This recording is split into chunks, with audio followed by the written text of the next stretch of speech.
كانوا قليلا من الليل ما يهجعون وبالأسحار هم يستغفرون كانوا قليلا. بسم الله الرحمن الرحیم. لسم سپارہ سورہ توبہ 40 نمبر آیت. اعوذ باللہ من الشیطان الرجیم. بسم اللہ الرحمن الرحیم. انفروا خفافا وثقالا وجاهدوا بأموالكم وأنفسكم في سبيل الله ذلكم خير لكم إن كنتم تعلمون. صدق الله العظيم. انفروا خفافا وثقالا. وزید الله پلار کی خفافا وثقالا کسپکی او قدرانا. وجاهدوا باموالکم او جهاد وکي د الله پلار کی پخپلو مالونو سرا. وانفسکم او پخپلو ځانونو سرا. فی سبیل الله د الله پلار کی. ذالکم خیر لکم دا ستاسو د پاره بهتره خبره ده. ان کنتم تعلمون کچری تاسو پوهیږئ.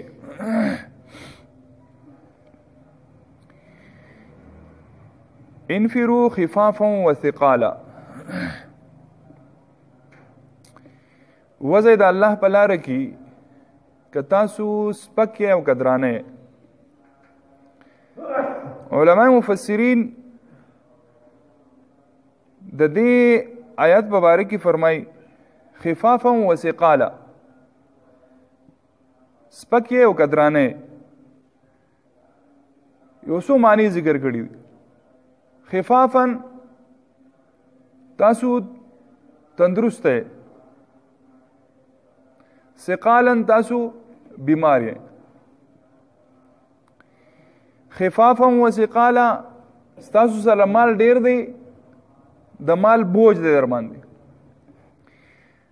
ثقالا درانه د مال د بوج د وجنه. خفافا تاسو سپک یعنی بوج در باندې دومره نشتا.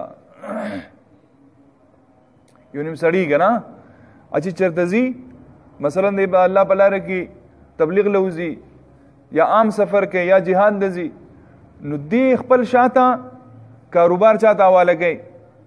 د مثلا کچرتا کمیټه نو هغه کمیټه حواله کوي. کله چا سره وګرایي نو هغه وګرایي غم کوي. دغه شان نور دنیا قصې دکان کرایي بل سي نو دا خبري خلکو ته حواله کوي. دا غینه بعد دیوزی او کم سړی چې داسې چې غریبي چې هغه ته ویله که به زه الله په لاره کې کوزه جو هغه وایي زه چې ځو که نه زمانه څه پاتې کېږي زه چې ځو. او بعضې علما فرمایي چې خفافا وثقالا د دې نه مراد د عام جسم دی. یو نیم سړی هغه پورتی لای پرجوش وي څنګه چې د دین خبر راشي فورا تیار شي. او بعضې سړی داسې په ده کې ټیم لګي ښه کافي ټیم اخلي منت به ورته کې سماجت به ورته کې د هغې نه بعد چېرته هغه تیار شي او بس ټیک ته زه لاړ به شو زه یو 3 ورځې بوله کوم. نو الله رب العزت فرمایي انفروا خفافا وثقالا. وزید الله په لاره کې جهاد لا که تاسو درانه او که تاسو سپک یئ. حضرت سعید ابن المسیب دوی سترګه کې مسله وه. صحابي دی سترګه خراب وه. د سترګې د خرابتیا د وجې نه د تکلیف و. لیکن کله چې د تبوک غزا وه نو د ده سره دومره د الله د لارې د وتو احساس و د الله په لاره کې د جنګېدو چې د الله نبي جنګېږي او زه به نه جنګېږم دا چېرته کېدی شي. نو دی هم ووتو. نو صحابه ورته ویې ملګرو چې ګوره ته خو معذوره یې تا ته تکلیف دی د دې تکلیف د وجې نه که ته پاتې شي نو تا ته عذر دی لہذا ته پاتې شه.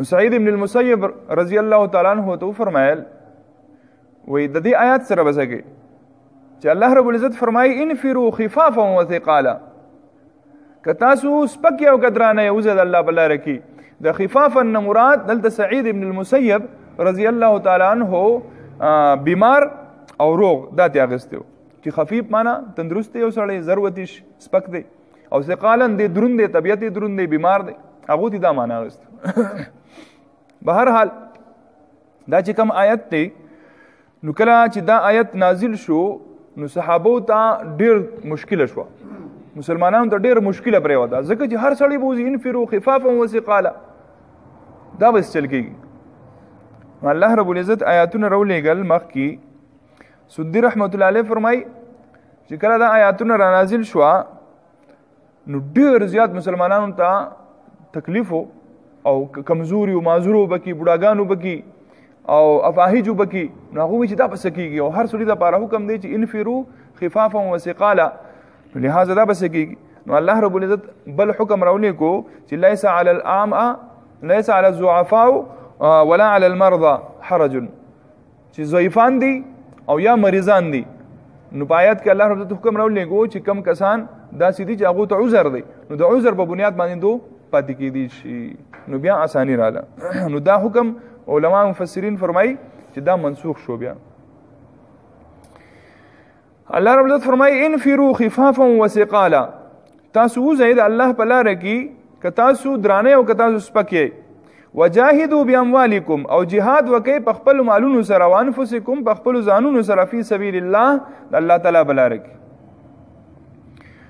نو صحابه داسیو چې په دې حکم باندې भरपूर عمل وکړو او دومره عمل وکړو چې په دې جهاد کې کله چې عام د چاندې اعلان وشو د تبوک غزا وا نو په دې کې حضرت ابوبکر صدیق رضی الله تعالی عنہ 4000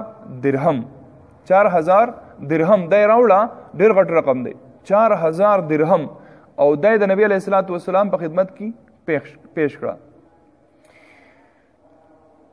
حضرت عمر فاروق رضی الله تعالی عنہ په دې ورځو کې مالی حالت یې خو د حضرت عمر فاروق رضی الله تعالی عنہ مالی حالات خو په دې وخت کې او د حضرت ابوبکر صدیق رضی الله تعالی عنہ مالی حالات لږ کمزوري حضرت عمر فاروق رضی الله تعالی عنہ فرمای چې زمانه با حضرت ابوبکر صدیق رضی الله تعالی عنہ په هر ویره باندې مخکې کېدو په هر موقع باندې باندې مخکې کېدو د نمبر وړو د تبوک په غزا کې زما مالی حالت خو نو مې چې زبې ان شاء الله دې ویریلا نمبر به دی وړم نو ایداسي وشوا چې ما د کور نیم مال لاوړو او حضرت ابوبکر صدیق رضی الله تعالی عنہ 4000 درهم مالیت یو راوړو نبی علیہ الصلوۃ والسلام تپوس وک نبی علیہ الصلوۃ والسلام تپوس داسي واجبان انداز وکو عمر فاروق رضی الله تعالی عنہ فرمایي چې نبی علیہ الصلوۃ والسلام دسی تپوس کړي وي چې څومره راوړه نو بیا ما غټله خو نبی علیہ الصلوۃ والسلام تپوس وکو چې په کور کې مس پرې خو دا نو چې کله نبی علیہ الصلوۃ والسلام فرمایل کور کې مس پرې خو دا نو په دې کې زمانہ ابوبکر رضی الله تعالی عنہ نمبر بیا وړو ځکه چې حضرت ابوبکر صدیق رضی الله تعالی عنہ په دیوالونو باندې لاس تپول چې تستنه به باقی باندې نشي او د کور ټول مال راوړ نو حضرت ابوبکر صدیق رضی الله تعالی عنہ عرض وکړ د الله رسوله په کور کې